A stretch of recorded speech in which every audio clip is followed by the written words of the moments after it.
నమ్ముతున్నాడో తెలుసుకోవాల్సిన బాధ్యతలు మీకున్నాయి. కోనసీమ జిల్లా అమలాపురం ఆషాఢ బుద్ధ పౌర్ణమి వేడుకలకు ముఖ్య అతిథిగా వ్యవస్థాపకులు గొల్లపల్లి సూర్యారావు హాజరయ్యారు.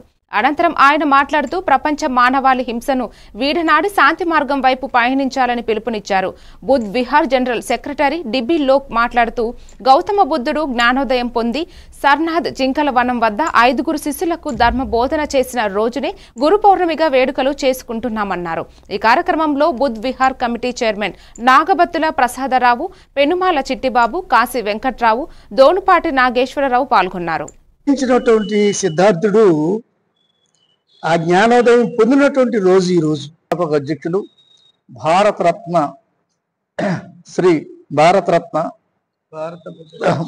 భారత బుద్ధ శాసన వర్ధన కీర్తి శ్రీ గొల్లపల్లి సూర్యారావు గారు, ఉపాసకులందరూ కూడా ఆషాఢ పౌర్ణమి గురు పూజోత్సవ శుభాకాంక్షలు.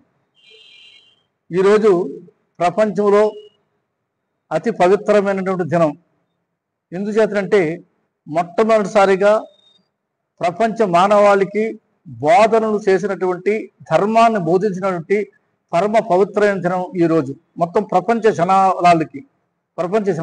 ప్రపంచానికి గౌతముడు బుద్ధుడు జ్ఞానోదయం పొందిన తర్వాత మొట్టమొదటిసారిగా 5 భిక్షువులకి ధర్మాన్ని ఉపదేశించడం జరుగుతుంది.